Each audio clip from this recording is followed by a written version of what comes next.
I appreciate everybody coming back. As I said at the beginning of the last session, it's a challenging course in terms of the material that I'm presenting and connecting the dots. Maybe not for all of you, but certainly it's sort of covering a topic which at its core is really talking about trying to use things in our ordinary life that we experience. And as we're going to talk a lot about today, experience, for those of you who could see me, incorrectly, I'm doing quotes.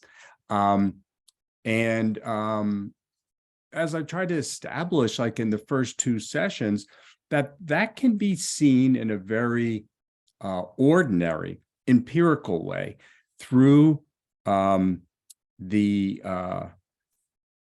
looking at the fundamentals that are offered to us in certain disciplines of modern science.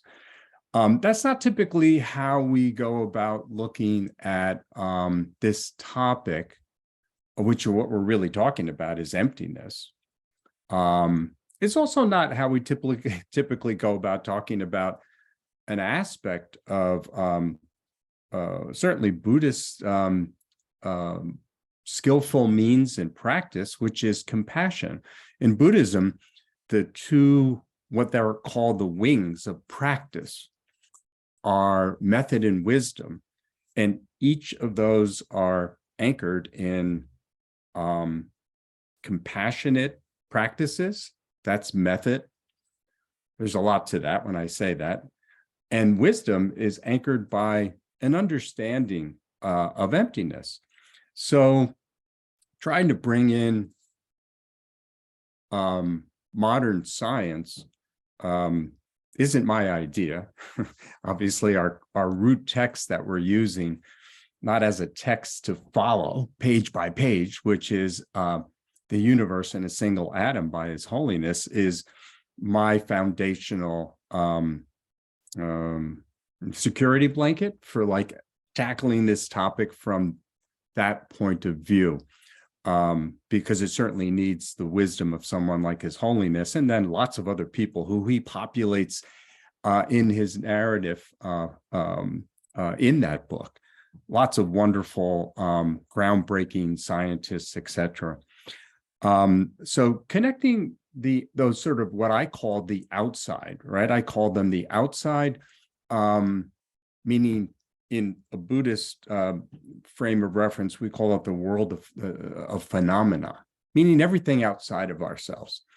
Then the sciences kind of give us something else to literally experience and logically analyze that might support the point of view that is seeing the world the way that Nagarjuna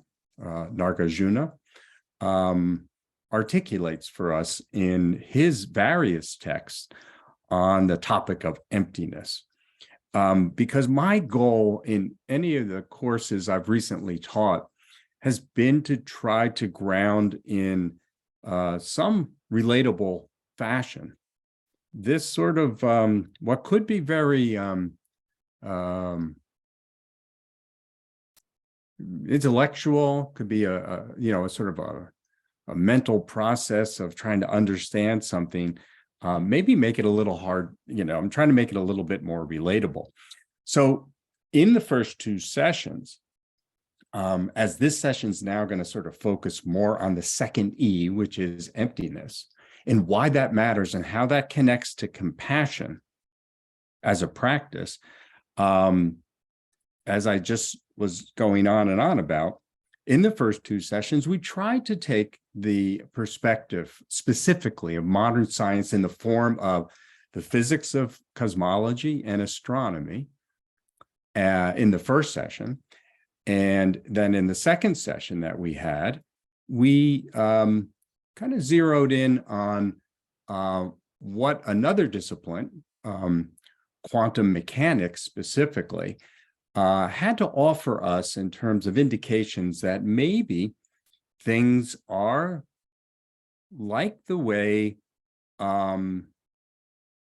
Buddhism, specifically Mahayana Buddhism, teaches us, and therefore maybe worth really engaging in some of what that tradition has to offer us as it relates to what do we do with our lives and how do we live our lives. That's really what we're after here. So to move just sort of quickly through where I brought us to in our last session, which was kind of like when I went back and reviewed the end of the second session, it was kind of a mind bender, unless you spend a lot of time in the space of quantum mechanics specifically, and some of the concepts I sort of rifled out at you. And then trying to pose all those questions that I did towards the end of that session. And then I hit you with, the whole concept of emptiness. And of course, I encouraged you to look specifically at the fourth chapter in His Holiness's book to sort of get a further grounding in what I was scoping out. But I think it's important just to reframe in a more simple way and then dive further into the questions I posed at the beginning of this whole course, which is, what does this have to do with compassion? And what is really compassion, etc. So in that first session, we used the physics of cosmology and astronomy to make the case for our interconnectedness to all things in existence, not only in some vague sort of way, like, we're connected to all things, but in fact, each and every one of us, including all things in existence, not just sentient beings, not just human beings, but all sentient beings and all things literally in existence, we're all made up of, I'm going to use the word again, literally, the same thing. This is from a scientific point of view. It's not to be poetic. It's not to be using it as a metaphor. And that's really what I want to underscore there. And that its source, meaning all things in existence, is directly connected to something really special. In science, the physics of cosmology, they specifically call this the moment of singularity. And the best science can do for us, which I talked a lot about in the last session, is they could just refer to this as right before the Big Bang. So it's before time and space started. And I'm going to make a correlation to that with our own, the movement of our own minds and how that works in creating our own world in the session we do today. So, there's literally nothing different between each and every one of us. There's not one thing that's different between either. We think there is, but there isn't. We're all truly interconnected. And then further, we can state the following. Because of this interconnectedness, everything we do affects not only ourselves, but all others, and vice versa. That starts to open the door to why we should be compassionate. It's actually in our own self-interest, while at the same time completely holds the interest of all others to be paramount. So a fascinating realization can come on our mental horizon by having an awareness of this interconnectedness, all emanating from that moment of singularity, which we kind of explored a little bit in the meditation practice we did in the first session. So we are each this is my statement, that brought me in my own realization on the horizon of this sort of meditation to come to the following awareness. We are each the entire realm of existence. and the entire realm of existence is each one of us. There's no difference to be found. And I think that's something that can make us feel less alone, can make us feel less fill in the blank. We're all individual personalities with our own mental afflictive emotions of feeling certain ways. We share it all. We don't necessarily connect with that, but we share it all. The good, the bad, the mixed, the good, the bad, the ugly, as they say.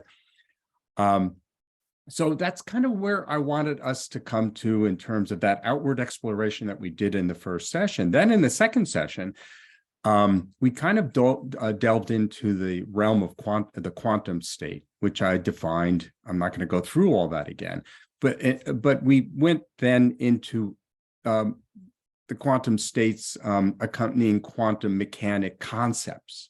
I talked about non-locality, entanglement, superposition, hidden variables, particle wave duality. It's like, and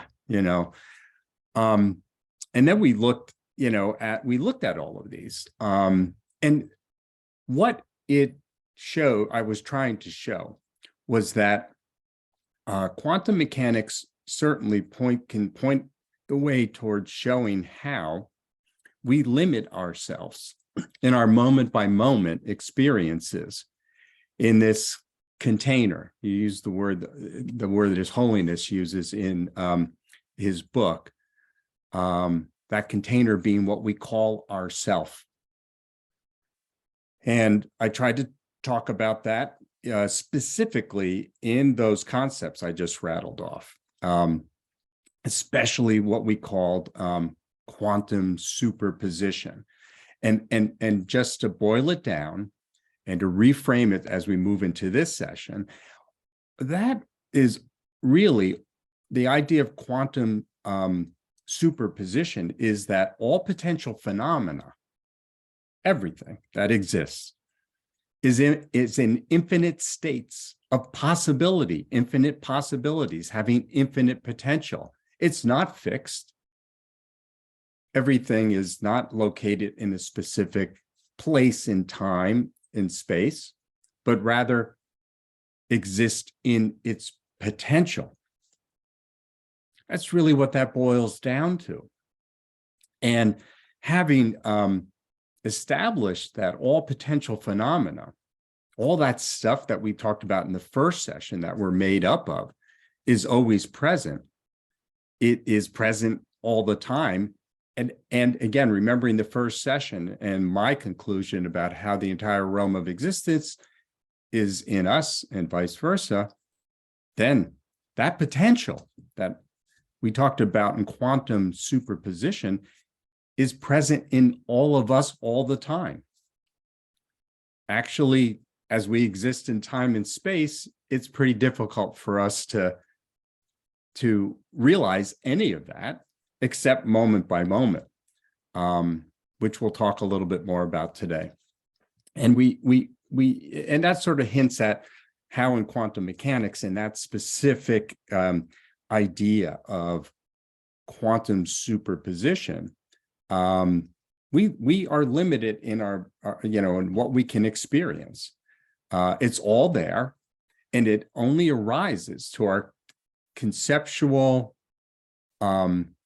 grasping moment by moment in time and space, when we, and this is quantum mechanics in the form of superimposition and the concept of non-locality taught us, only when we take something from that infinite potential, all that stuff, and we grab it. How do we grab it? We can only grab it moment by moment in time and space by observing it.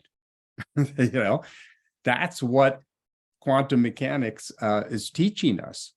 It's not fixed, whatever's being observed, until it's observed. And in science, they use measurements, it's very scientific. In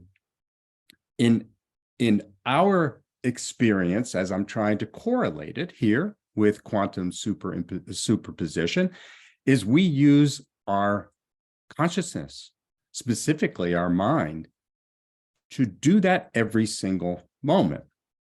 So we kind of keep that in mind here. Like, why was I even talking about that in a course like this? Well, it has to do with what we're going to talk about substantially today, which is zeroing in on the key agents here. And in everything that occurs in time and space, for us as humans, there's a threefold process. There's the observer. That's us. There's the process of observing.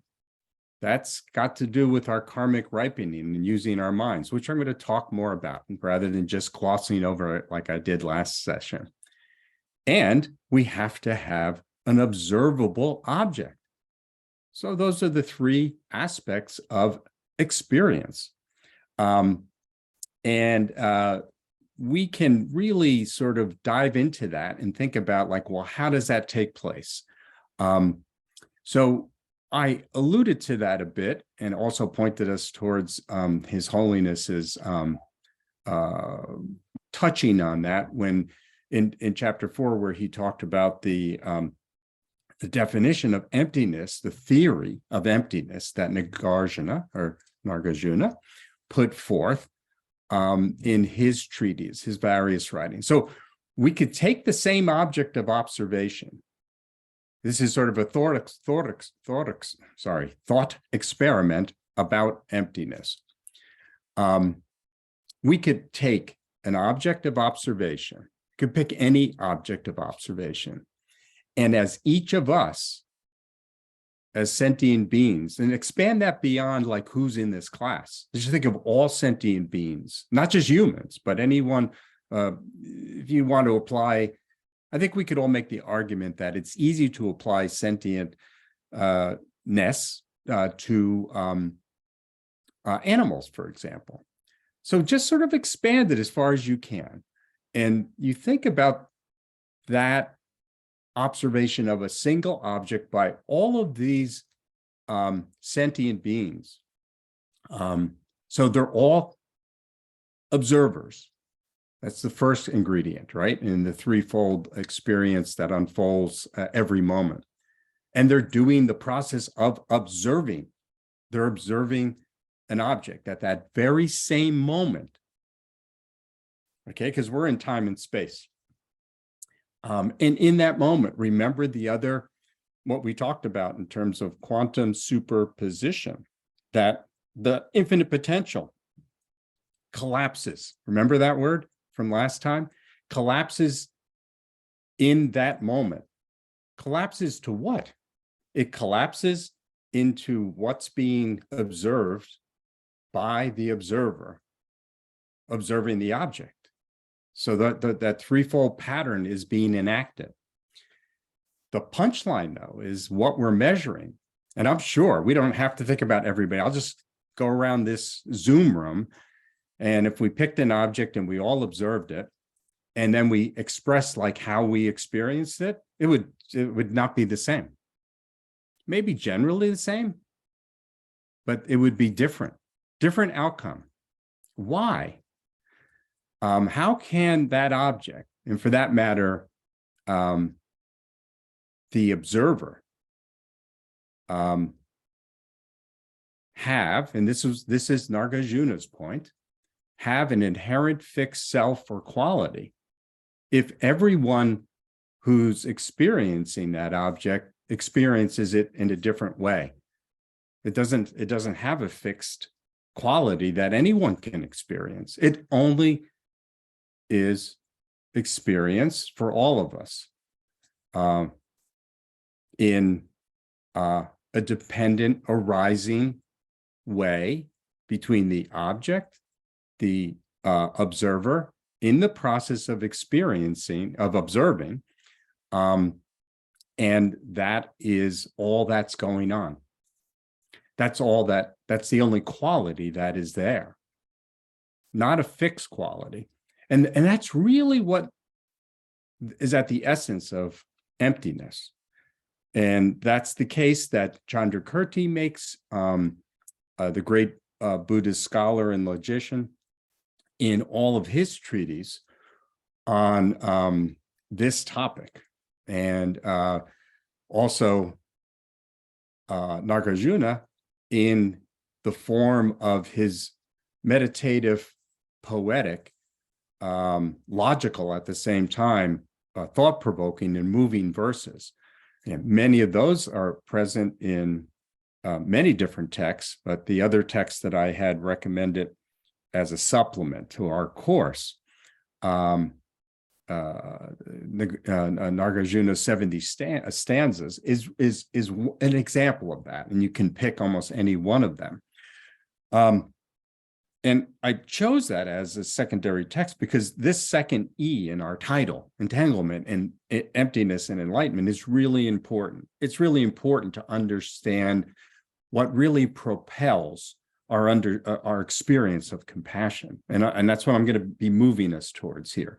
But I really felt that I needed to reset what I was getting to and getting at in a tangible way, accessible way, in where I took us to at the end of the last session, because it could sort of drive some of us sort of off the cliff as far as like, what? It's like, what are we talking about? Maybe not. Maybe you all were like, oh, I get it, This is really also in His Holiness's text, The Universe in a Single Atom. He talks about this through the explanation of another great Buddhist scholar, Asanga, in what he labeled and called this experience that I just described in the form of quantum superposition, and then taking the infinite possibilities that exist in potential and having that process of an observer observing an object, something to be observed. That is the moment of collapse. That's the moment of dependent origination. Every single moment, for every sentient being that has the ability to partake in existence. This is all that's happening. Nagarjuna tells us sort of like the flip side of the same coin that we call dependent origination. He calls this emptiness, that moment by moment experience of the observer, the process of observing, and the object being observed. He further articulates, and we're going to talk about this a little bit today, especially for those who maybe haven't tasted this before or heard this before, that in the specific school that Nagarjuna, school of Buddhism, that Nagarjuna is well known to be a part of, the Mahayana school that that His Holiness the Dalai Lama, who's the author of our main text that we're utilizing, the form of Mahayana Buddhism is called Prasangika, and that gets into like what the Nagarjuna tells us is that all that's going on here, this wordy explanation I'm giving you for dependent origination and the three critical aspects of every moment by moment unfolding, having the observer, the observed, in the process of observing. He says it's nothing more than mere labeling, using a name to concretize what is functionally occurring. Functional is a really important word, and one I'll circle back to in a while.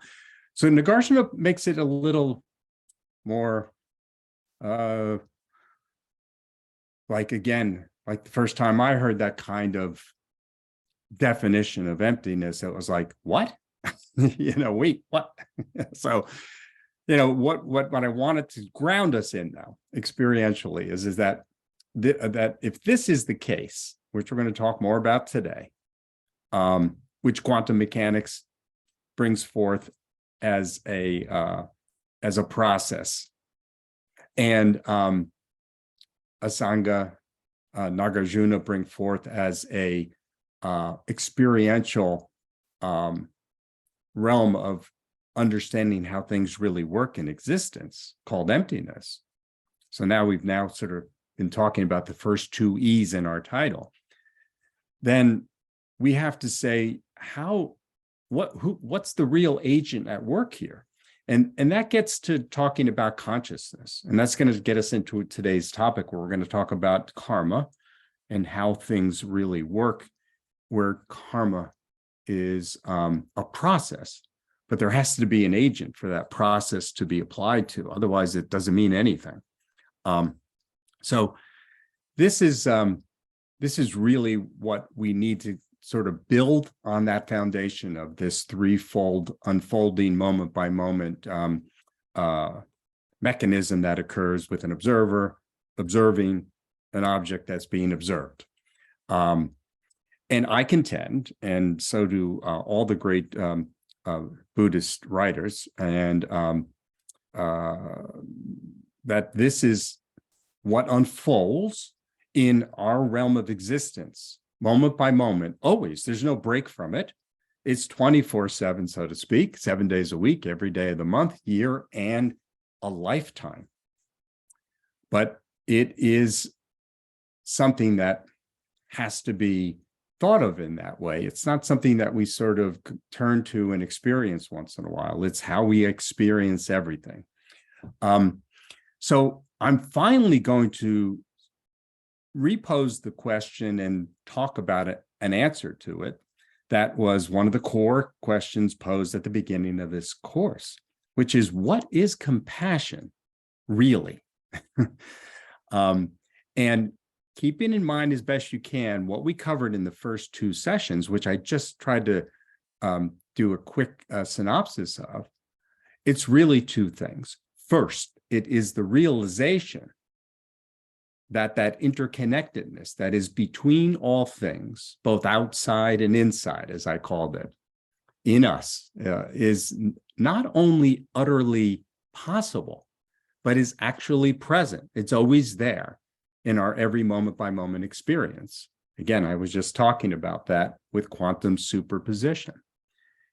And second, seeing the potential, that infinite potential of interconnectedness that is real and right there in our every breath, our every heartbeat, our every thought, word, and action.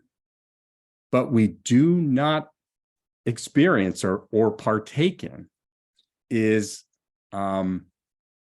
what? Here it is, walls us off.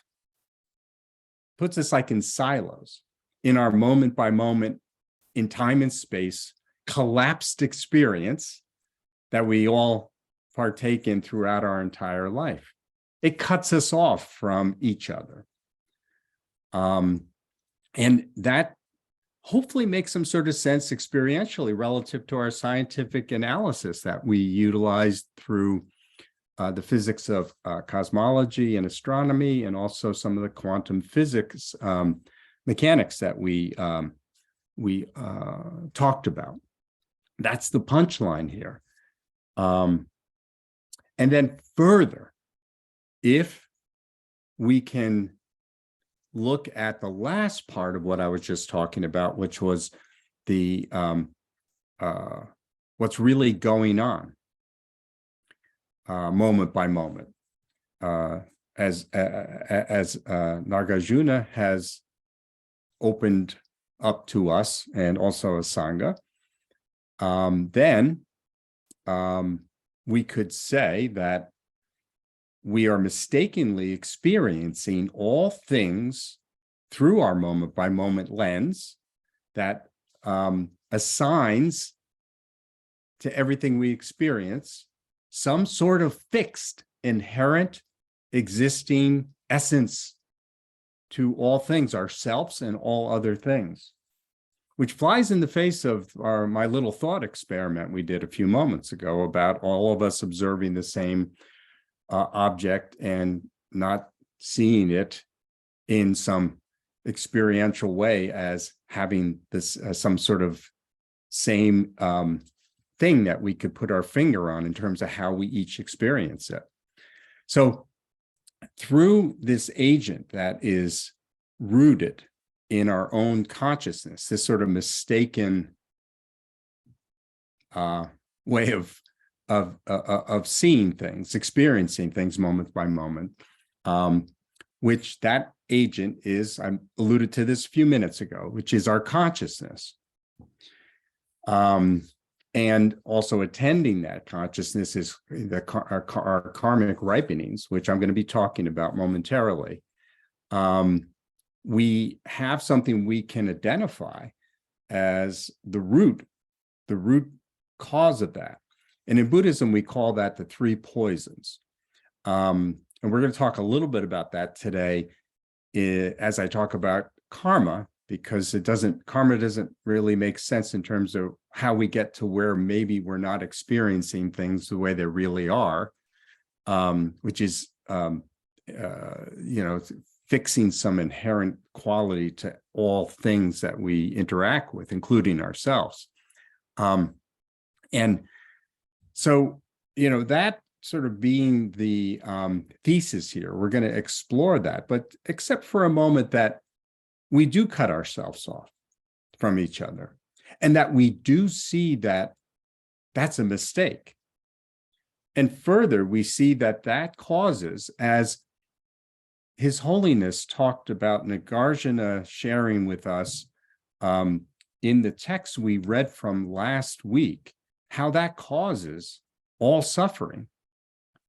And that was specifically in this section of the book where His Holiness posed that question, that rhetorical question, because then he just went on to answer it. Like, what's wrong with saying things have an independent, intrinsic existence? What's wrong with that? What's the big deal? And he went on to answer that. And it's worth really underscoring this, because it is for Nagarjuna and for Mahayana Buddhists at the core of suffering, which then takes us to, like, what is compassion really? And that will tie back to why we have to understand emptiness. So Nagarjuna argues that it's our belief in things having this intrinsic existence that sustain what he calls this self-perpetuating dysfunction in our engagement with the world. This stuff we've been talking about, experiencing something as having inherent self-existence. And through that, it causes us to have discriminatory attraction to or aversion to, through that misconception, of all things, and then collapsing in the moment from all the potential that's there, mistaken experience of reality, our moment by moment reality. And that leads to all the problems in the world. That leads to suffering. And that goes back to, to the, again, the thought experiment we had and we did. So we're going to spend just a few minutes today. And some of you have studied with me before, and we've covered in more detail the cosmology in Buddhism that comes from the Abhidharma Kosha of the wheel of life, and is expounded also in the Kala Chakra, which we talked about last time, in terms of these three poisons and the agent of karma. But as I'm talking about, like, what compassion is really, I'm asking you to accept as a premise that as we can see what that is, that what causes suffering, this mistaken experience of our moment by moment existence, and how we're missing out, if you will, on the interconnectedness that is available to us. I contend that that knowledge and that experience of those awarenesses can bring forth the profound experience of, with a capital C, compassion. That movement of our hearts and minds to change our moment by moment experience from one that is walled off, experienced exclusively in our own self-made container, and that where to moving it to one where we're not walled off doesn't mean we're not still us individually, but that we're not walled off, that we're not stuck in our own self-made container that brings forth in us experiences of isolation and all the attendant mental afflictions of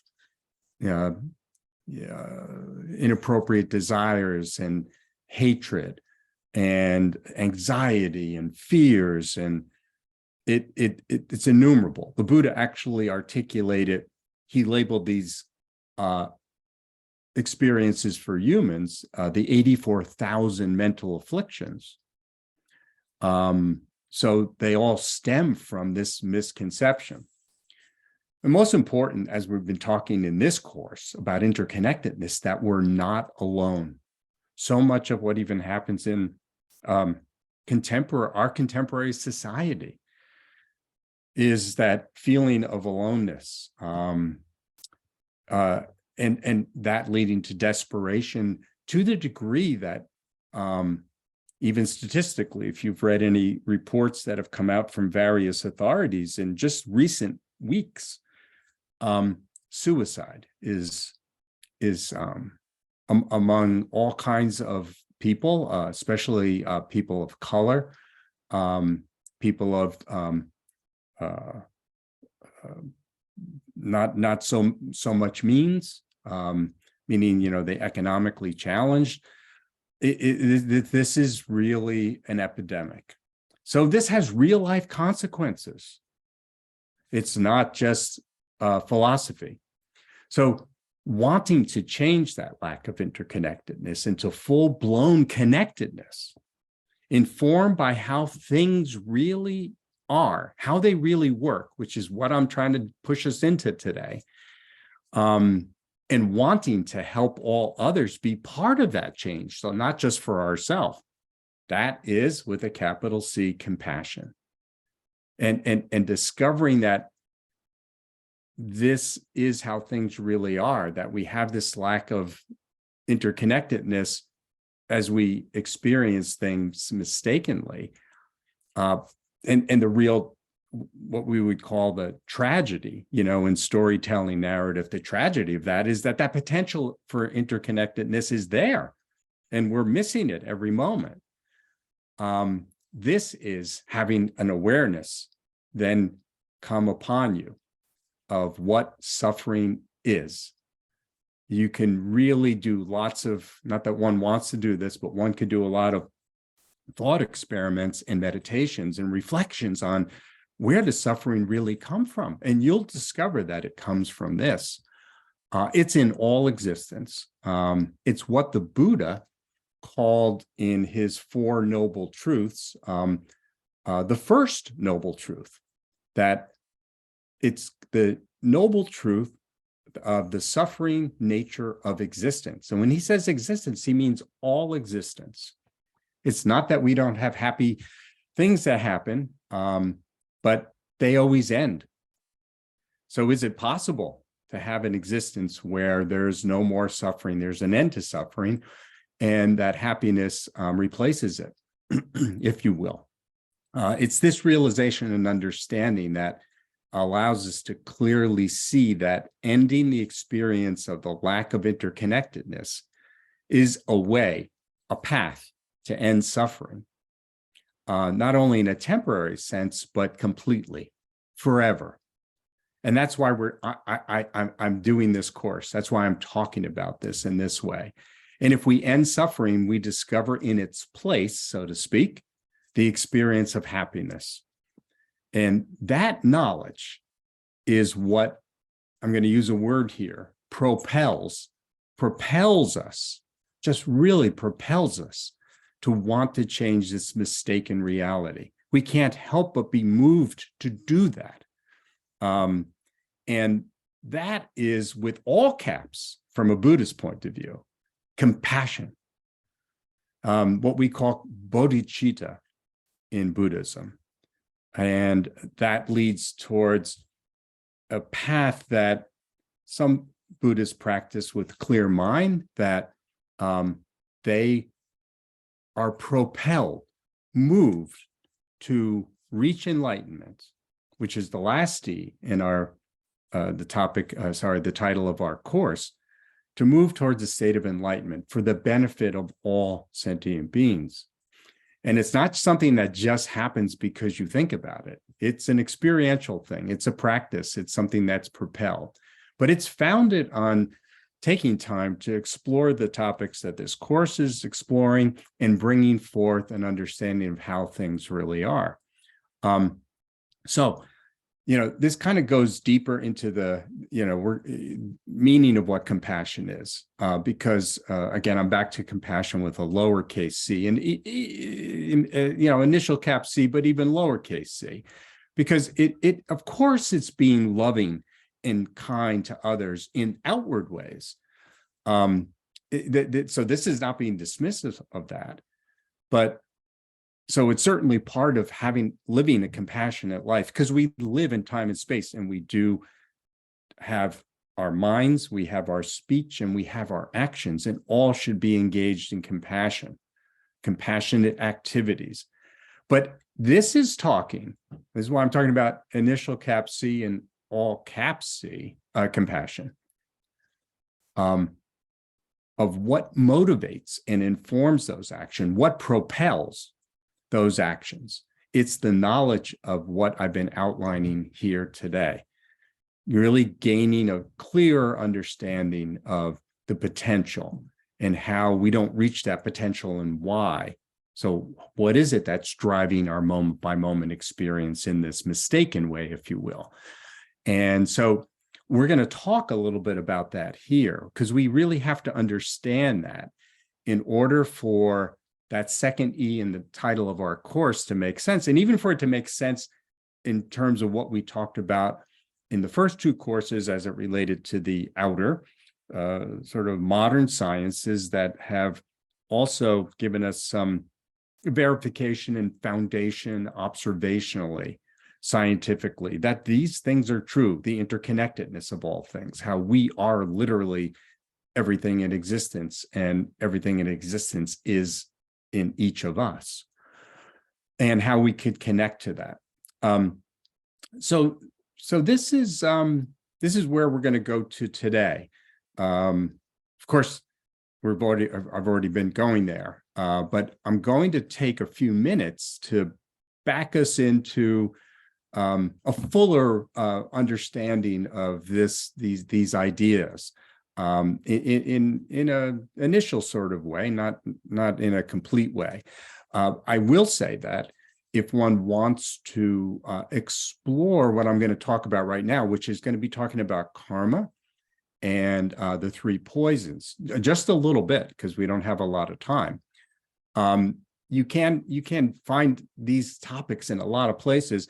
And in terms of my own teaching, I did a course a couple of years ago called Wake Up Now, and it was a teaching on the Buddha's cosmology of how life works in the form of the wheel of life, which is an actual illustration diagram that has lots of depth and meaning, has lots of Buddhist cosmology and understanding in terms of karma and reincarnation, the 12 links of dependent origination. I mean, there's so much in there, but I'm going to just be zeroing in on sort of the core experience that I've been alluding to, talking about consciousness and karma, and specifically karmic ripening.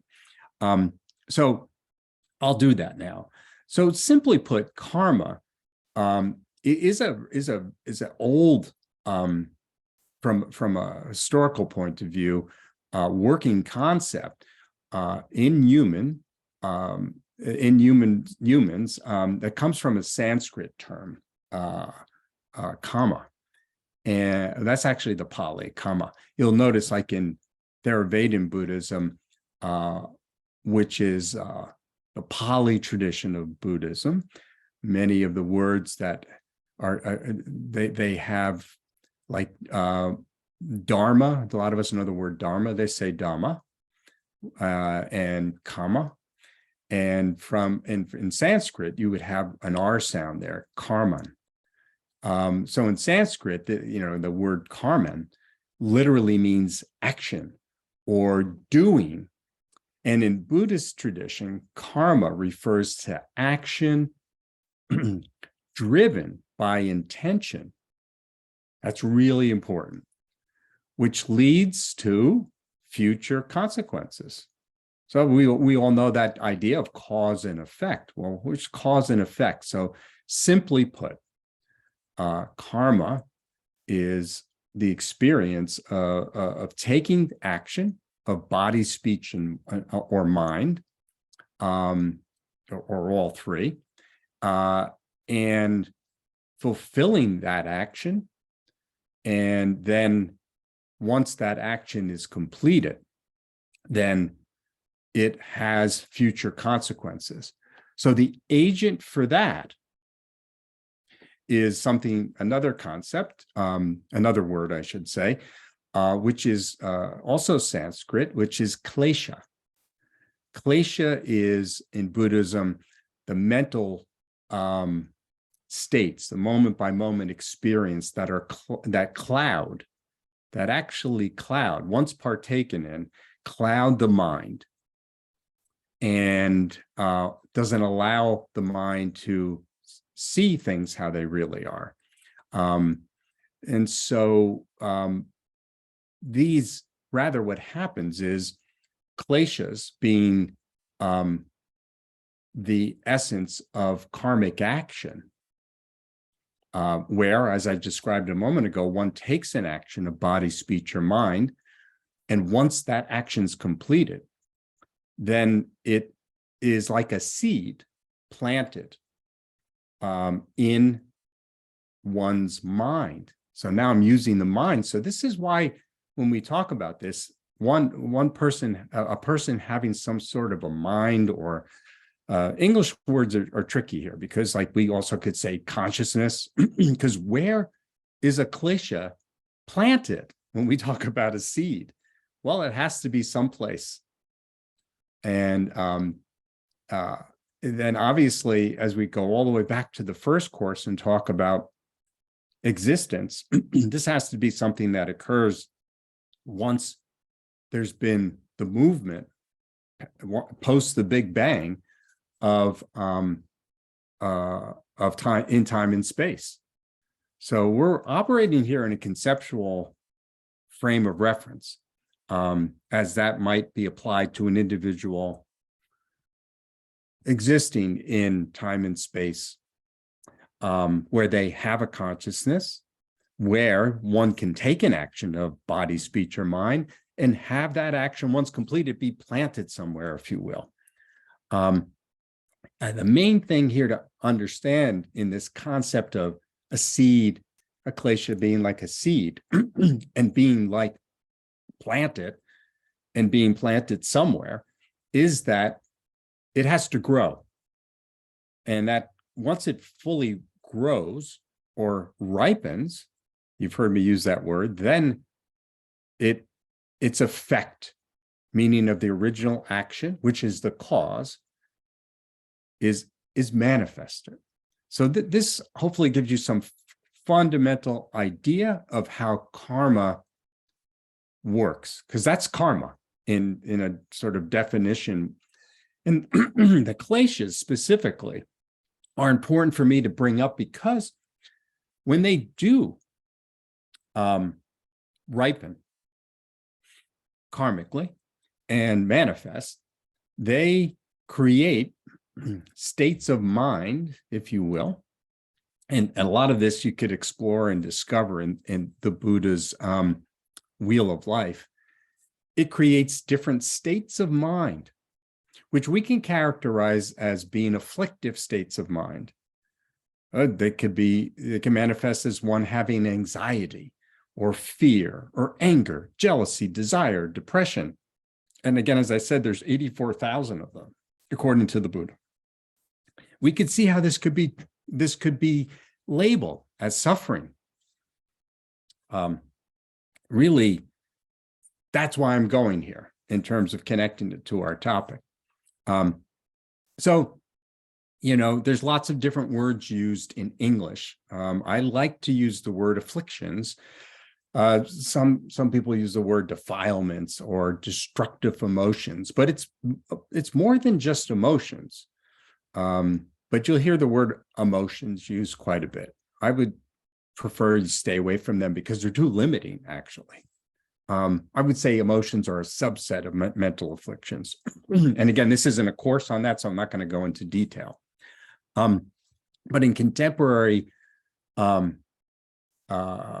interpretations and teachings about these kleshas and how they ripen in the form of this karmic process, we refer to three principal ones that are really the root of all the other ones, that if you didn't have them, ipso facto, logically, you would not be able to have any of the other ones.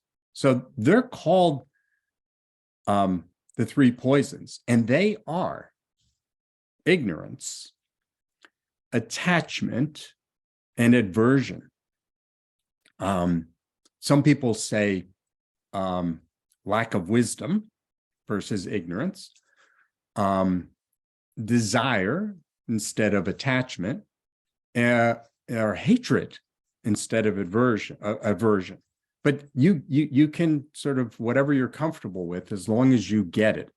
And these are identified, as I said, as the three poisons in Mahayana tradition, and they're called the unwholesome roots in Theravada Buddhism, which is the type of Buddhism that practice. It's all over the world, but it originates in its practice mostly in Southeast Asia.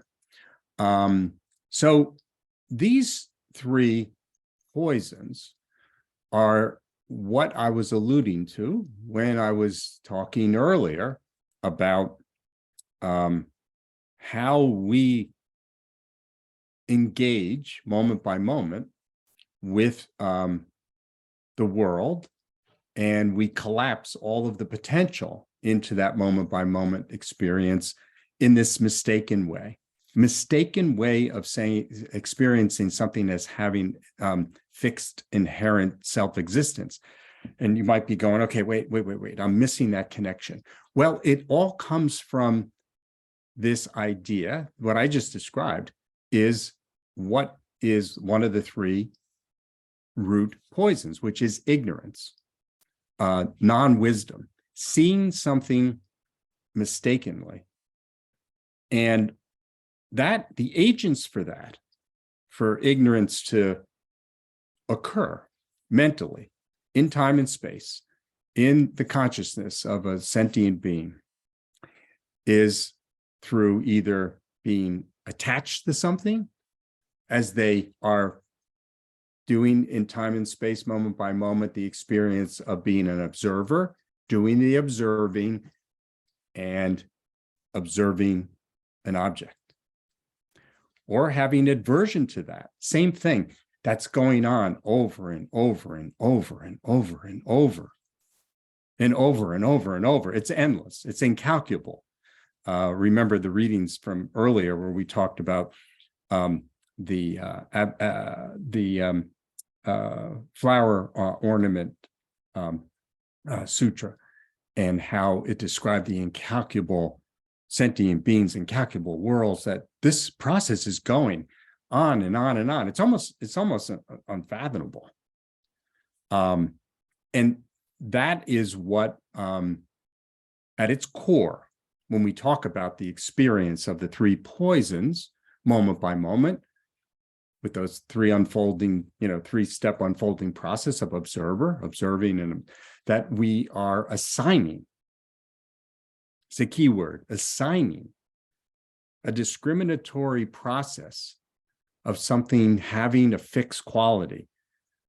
And it's coming from that object side. that it actually has a fixed quality that one is attracted to or one is pushing away, is adverse to. And that's what, in that section, I'm going to go back to because it's so important, that His Holiness pointed out in The Universe in a Single Atom, where he talked about why does it even matter if I assign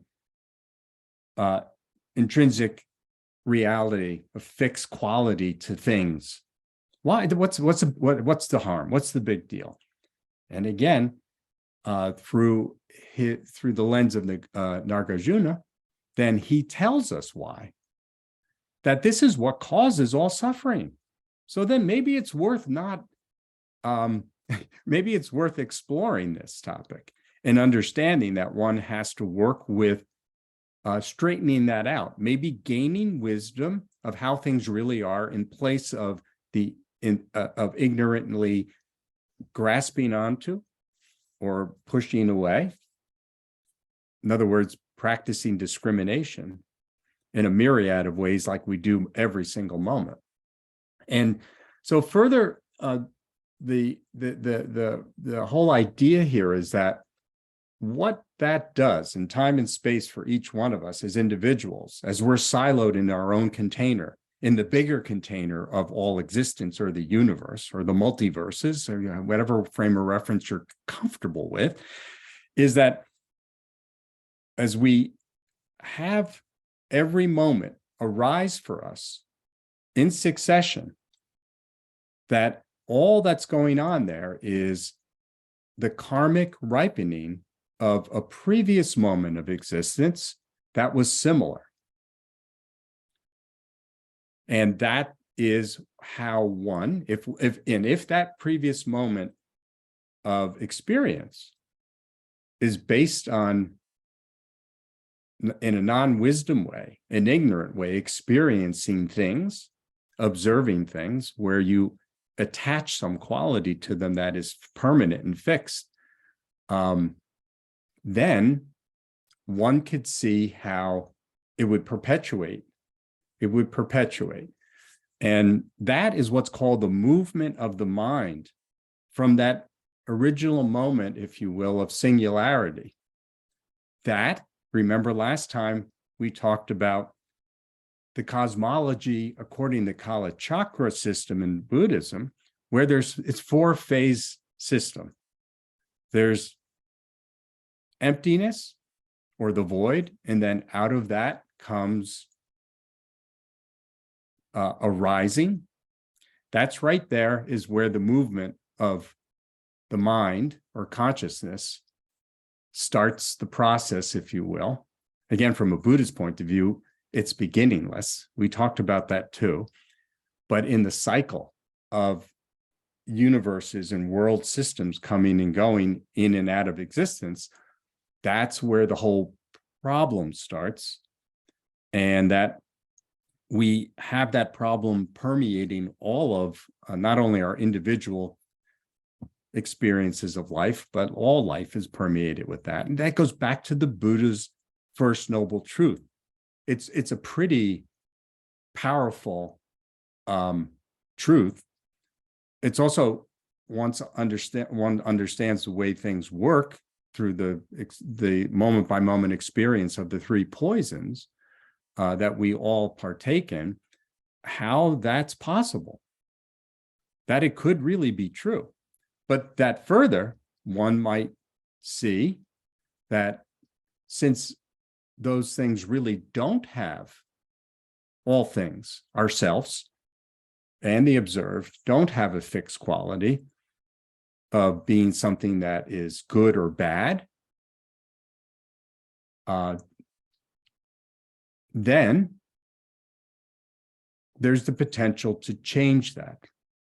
That's really, really important. Otherwise, we're kind of living like in a doomed existence of sadistic God knows what. Of course, I'm using an expression when I say God knows what, because, we're talking about a system here that is non-theistic. But you get my point.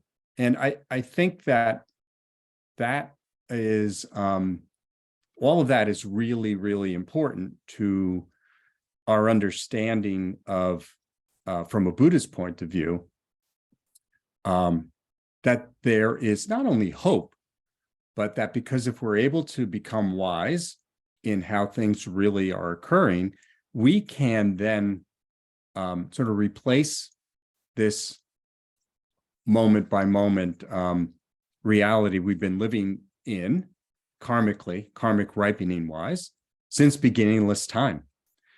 But it does take a lot of effort. You can't just like have a class on it and talk about it, because again, just as accepting for the moment that if it's been this way since beginningless time, it's a pretty hard habit to break. And it's also, we're experiencing something we've already established in a previous moment of karmic action, and that creating the planting of new klesha. And that is an ongoing, incessant,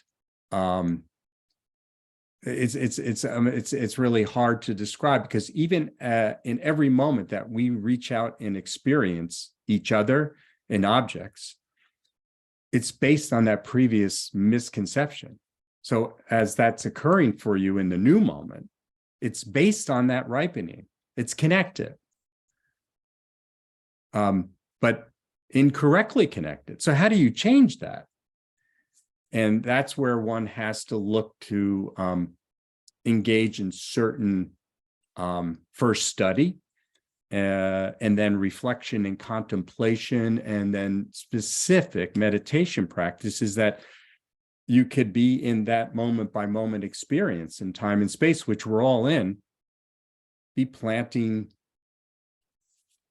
correct view kleshas that aren't incorrectly placed. It's a real nuts and bolts process. It isn't mysterious. That's not the end game, by the way. That's all part of the path of trying to get to a place where you can see in the future things the way they really are, and then start to make further movement on the path. And that gets to talking about, which I will in next week's session, the last E, which is enlightenment. What really is that, and how is it connected to what I'm babbling on about here? But if one can contemplate, listen to this sort of teaching, then contemplate it and see that as it's connected not only to empirical outward sciences, but also to the philosophy and experiential reality that comes to us through certain Buddhist scholars and philosophers and saints like Nagarjuna, or Asanga or Chandrakirti, many others, then one can possibly see that there's a potential for change and that it's worth changing. Why? Because of what we could observe occurs in the way we normally experience life. At best, mixed, but one could see that suffering exists in everything. And the bottom line to that is that everything that comes into existence, meaning arises and subsists for some time, ends. Does that have to be the way things really are? Maybe not. And I think that's where the concept in Buddhism of enlightenment is, because enlightenment is at its essence the ending of that endless karmically created process, where one ends one's mental afflictions through changing one's karma, and then moving into other practices that are the Buddha gave us, that allows one to move towards a permanent dissolution, first sort of a weakening of, and then a dissolution of karma, and then removing sort of the remaining residual effects of that. And that's what a state of enlightenment is. They call it in Buddhism the state of no more learning. There's a lot involved in that, but that's not the purpose of this course. So that's sort of the frame of reference that I want you to sort of get out of this. There is a lot more could be said about emptiness, of course. But I believe that once one takes some time to allows oneself to sort of relax in the concept of emptiness, one of the best prescriptions for sort of deepening one's understanding and then maybe eventual experience of emptiness is to read some texts that are directly laying out right in front of our eyes what emptiness is. And that's one of the reasons that Nagarjuna's text not only is 70 stanzas, but there's other texts as well, has to offer as one antidote, so to speak, or practice you can do, where you take a verse or two and do a meditation. There's lots of meditations on emptiness. I did a course last year called I, Me, Mine, where there are a number of meditations on emptiness that utilize different logical thought experiments, as they call it in quantum mechanics, to logically bring oneself to seeing how emptiness is the correct view of seeing how things really should be experienced, but we don't experience them. So what I wanted to do today, before next session, where we'll move on to talk, as I said, a little bit more directly about the last D in our title, is encourage you to read some texts on emptiness. And I say experiential texts because, you know, the reason I harp on Nagarjuna's text is because he was a poet, as an experiential, what we would call a Buddhist saint who experientially knew emptiness and could write about it in very poetic form.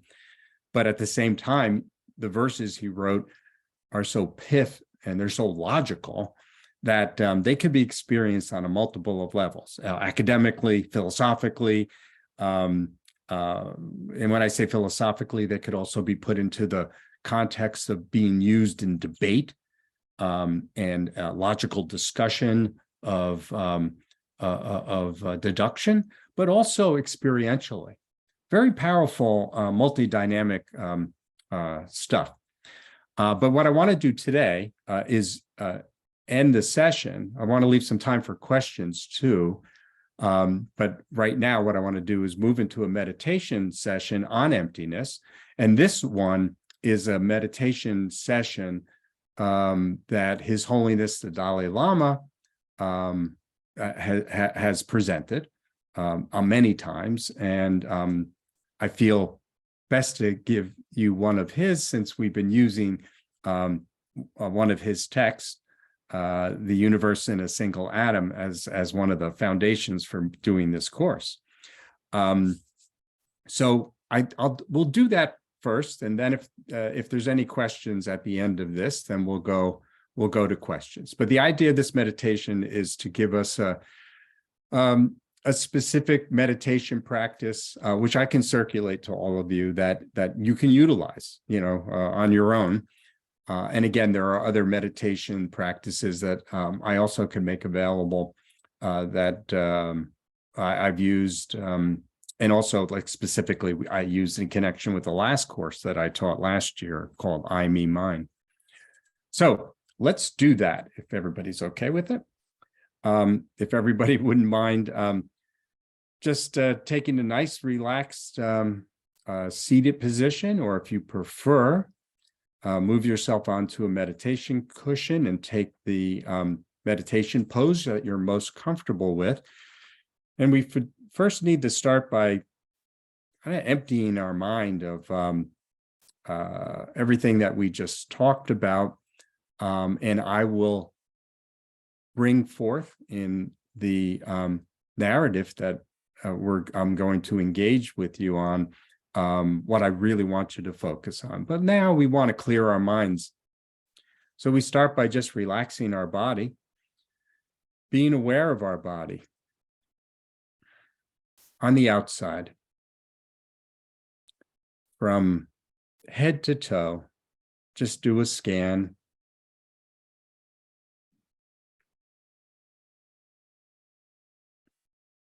Feel the general connectedness to all phenomena. And my hope is that you can sort of base that on what we've been learning over these last 3 weeks, that interconnectedness.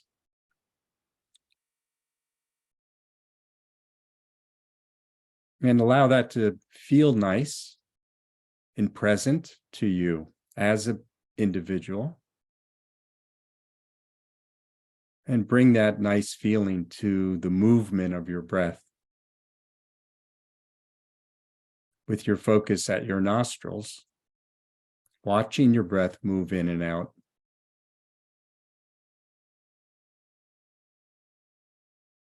And let ride on that breath that pleasant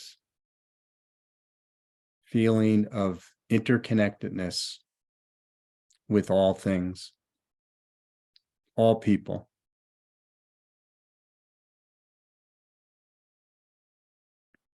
And based on what we talked about today, try to feel that in a way that doesn't carry aversion or attachment to it.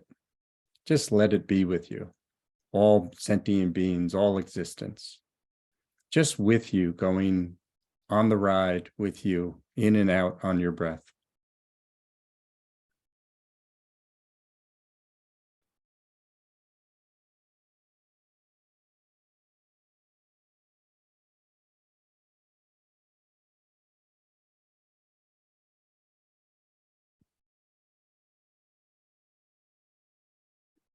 And having established that, allow yourself to feel light, literally feel light. Use the process of transforming your solidness, your physical body, into a light body, translucent, and still well formed, not evaporating in any way, but just translucent, so that everything you're connected to has an opportunity to move on that light from head to toe with everything else in the universe, utilizing your breath as the main focus.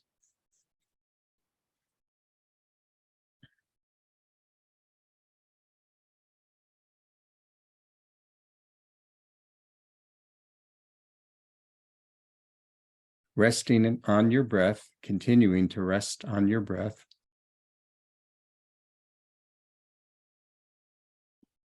We'll move into our meditation on emptiness.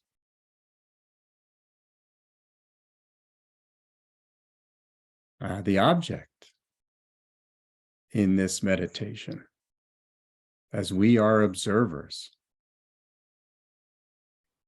are the 5 aggregate factors. Those are the aggregates of the 4 elements that we might know as a more familiar word,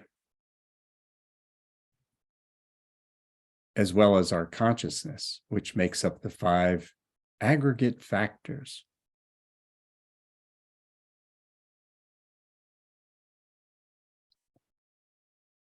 And our aim here is to see if we could find the characteristic in all of them, or any one of them, that we label as me, M-E.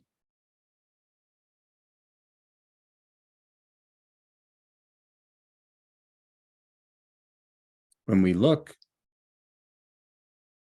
at this object, the 5 aggregates, Is there any basis to say that individually or collectively,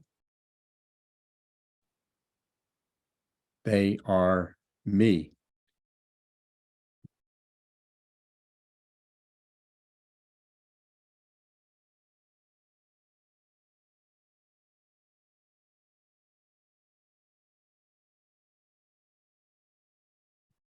And we could ask the following: is this experience of labeling me on my 5 aggregates anything more than a label?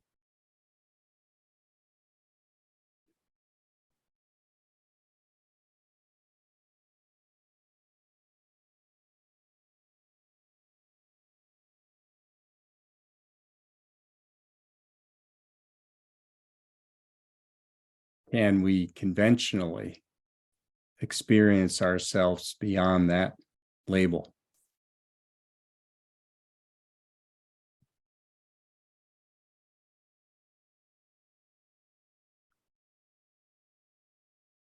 When we look to find that in any of the individual aggregates,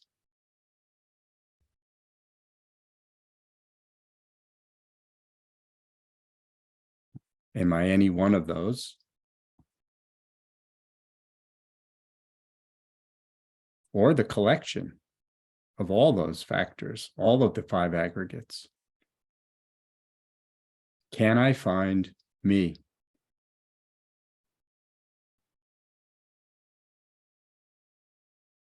When we say or think me,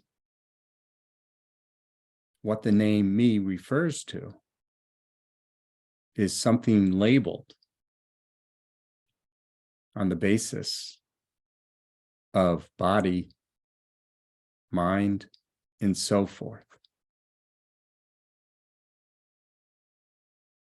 But the me is not the same as any of these bases for labeling, nor is it the collection of all these together.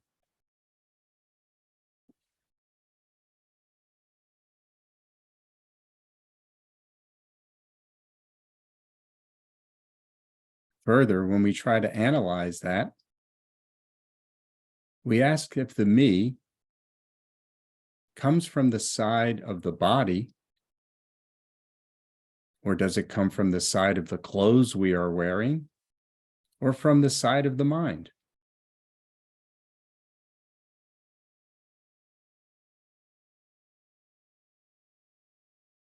We cannot find a me or the defining characteristics of a me in any one of them. If we analyze, for instance, John Cerullo's body, he is not the body. Is he his mind? No, he's not specifically only his mind.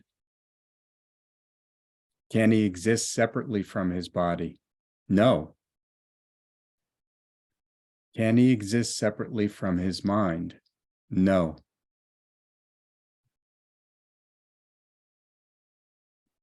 Now, the person, John Cerullo, definitely exists. He is definitely a person. He's definitely a man from Clifton, New Jersey. He's a teacher. He's a book publisher and has had a successful career. All these things are true. But if we were to ask, who is this person? Who is this man? It is not his body. It is not his mind. Of course, he exists. But when we try to point at who he is, we find that there isn't actually anything for us to point to.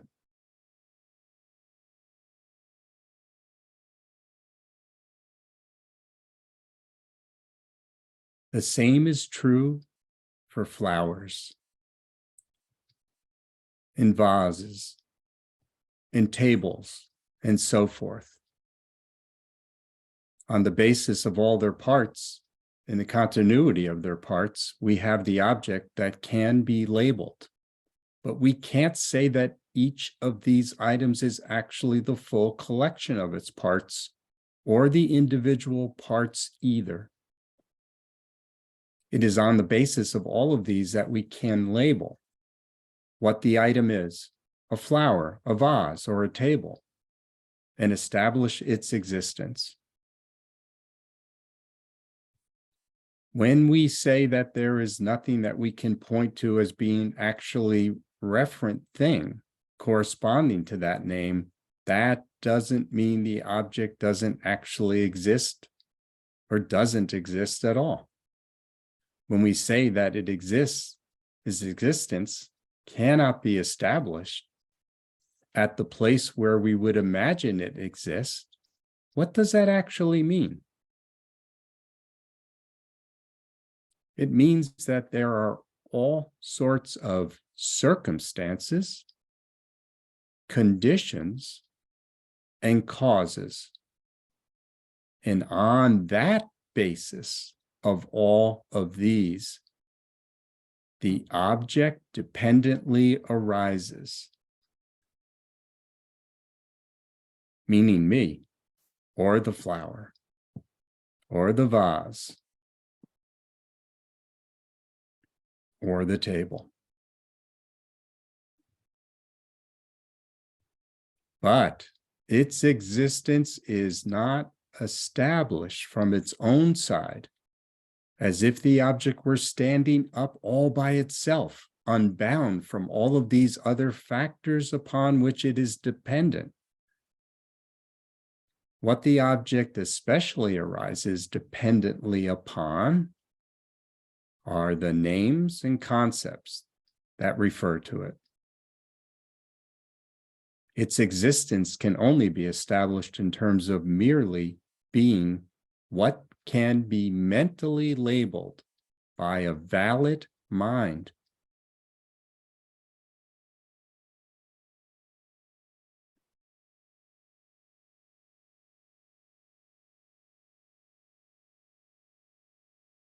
This is because it's quite obvious that the me is labeled on a collection of aggregate factors. So a person is merely what can be labeled on the basis for labeling, but the existence of a referent object of that label cannot be established from the side of either the referent object or its basis for labeling.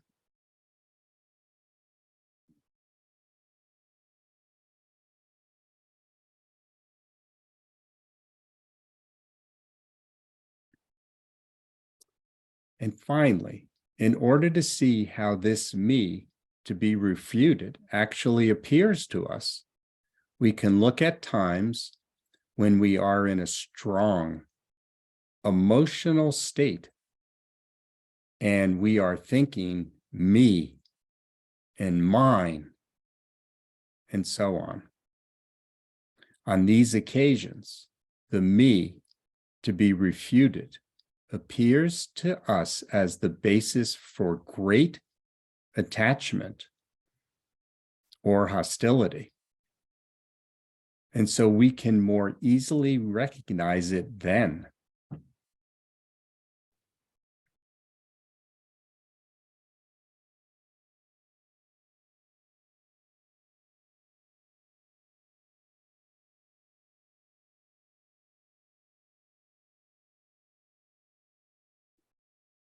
So now bring your awareness back to just your breath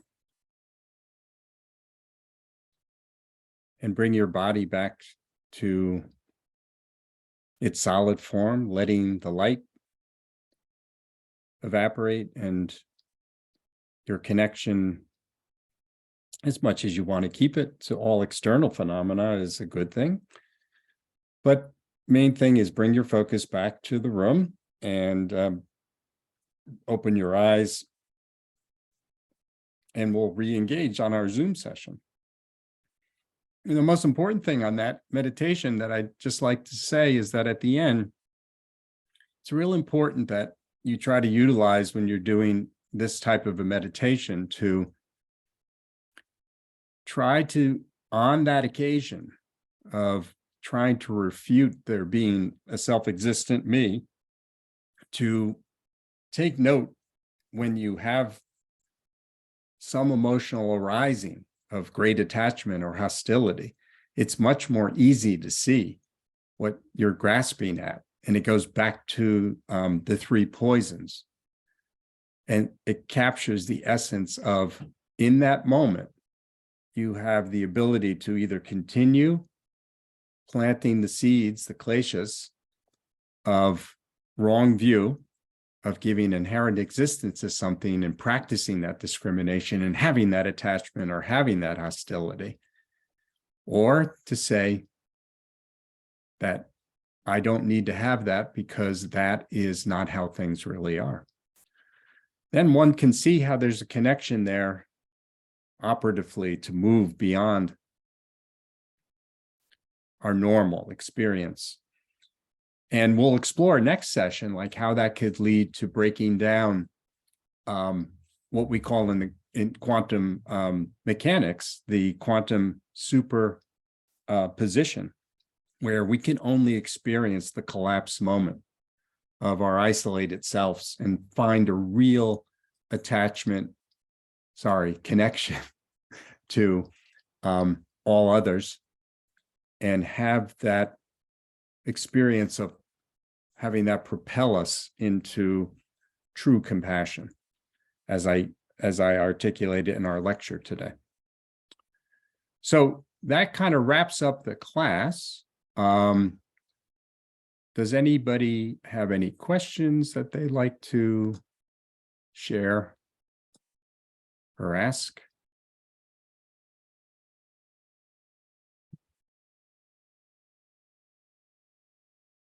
No question. Every week we have no questions, which is good but scary, because I like people to go, "You're what? What are you talking about?"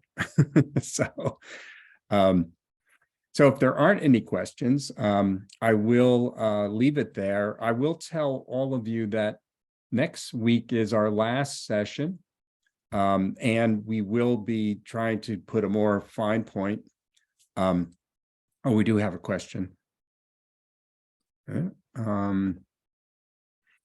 So it's a very straight up question that says, how does consciousness exist? So that could have lots of edges to it. From a Buddhist point of view, consciousness is something that exists, first of all, since beginningless time. There's not a start to it. How it exists is that in a very subtle form, according to the Kali chakra system, a very subtle form which has the quality of both mind and matter.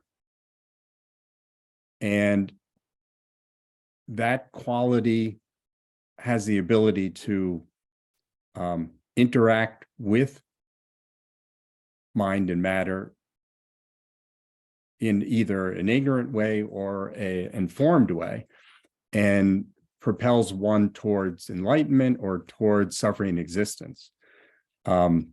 Mechanically, to describe it more concretely in terms of how it exists, like where it exists, and just goes down the rabbit hole of conceptual framework, which is a difficult place to go.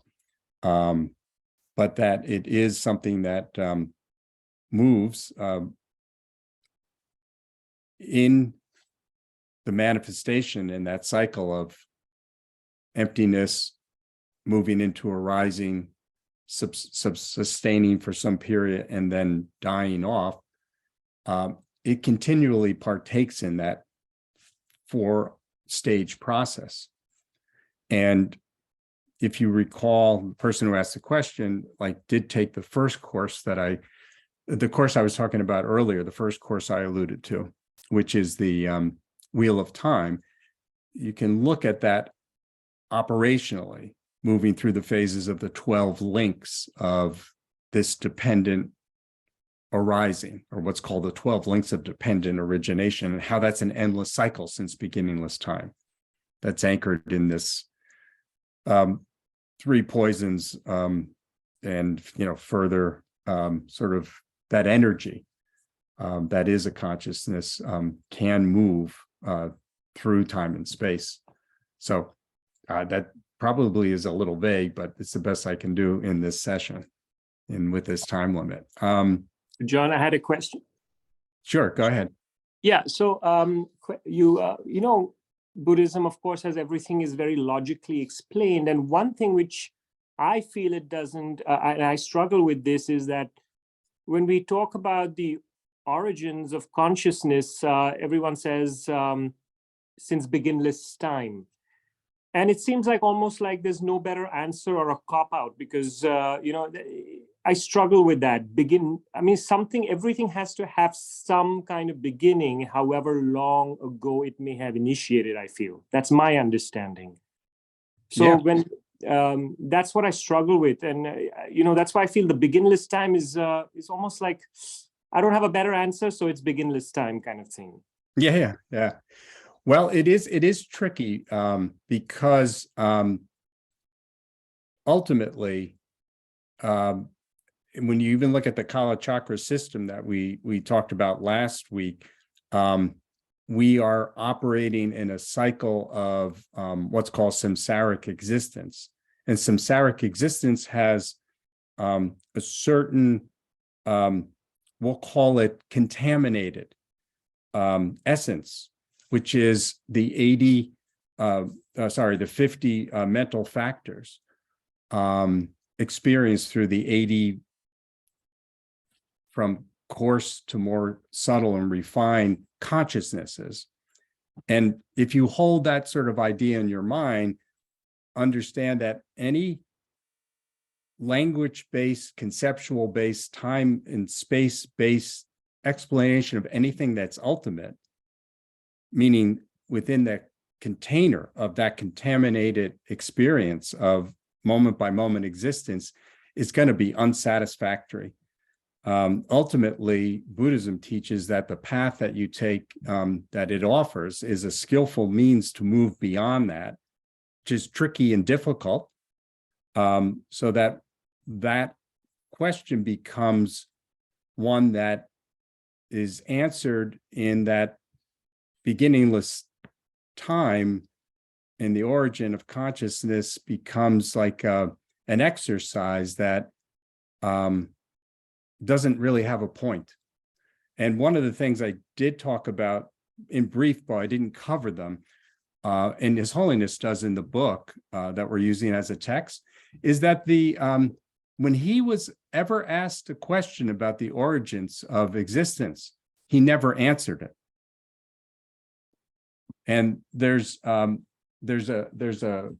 list of those in the text, and there's 14 of them, and they're in the book. As I said, it's in the chapter "The Big Bang and the Buddhist Beginningless Universe," and it's really worth reading them and meditating on them, my opinion, because they help inform that sort of view that I was just articulating. Ultimately, though, like any system that does operate sort of in this samsaric realm of this contaminated existence, if you will, there is, I have to underscore this, there's certain limits to conceptual framing of reality empirically. And then one has to move towards inferential information. Inferential, one that can't be empirically by deduction stated. And one has to use inference. And there are lots of texts in the Buddhist canon that take the concept of consciousness and also the concept of beginningless time and many other concepts and gives that referential point of view. Then there's another level in Buddhism and in most religions in the world, which is that you cannot hide from this. With all the deductive experience one can have from study and all the inferential and accenting that with inferential knowledge, one has to get on the meditation cushion and find the experience of what these things are conceptually talking about. And then ultimately beyond that, there has to be an element of faith. All religions have that. Not everything is known. So that might sound like hocus pocus, but I'm trying to tackle your comment and the shared same challenge and struggle I've had for years with the knowledge I've gotten and answers I've gotten from both my teachers and then also partaking in both scriptural, which is is faith-based / inferential texts such as Master Chandrakirti and others, Dignaga. There's many. So that requires time and effort, and then taking it on the meditation cushion. So probably more than I should have said, but hopefully a little bit of that makes a little bit of sense. Not going to be completely satisfactory, and I know that. So somebody else asked a question. What constitutes, Laura asked this question, what constitutes valid? That gets into a whole discussion of pramana, which is valid perception, and it's fundamentally what can be observed directly by someone, and that can then further be analyzed through the view of others in the form of commentary as it relates to Buddhist concepts, commentaries and scriptures and philosophy and further analysis and debate and all those things. But it always has to start with something that one can perceptually experience and rationalize and understand themselves. So hopefully that helps. Let's see. Another question was, so are the three poisons attached to the label, not the object? That's great, because that gets into a little bit of the whole concept of what's empty. And one has to do some contemplation and thinking about this, and ideally some meditation, but you have to start with the premise that the observer, the process of observing, and the object being observed are all empty.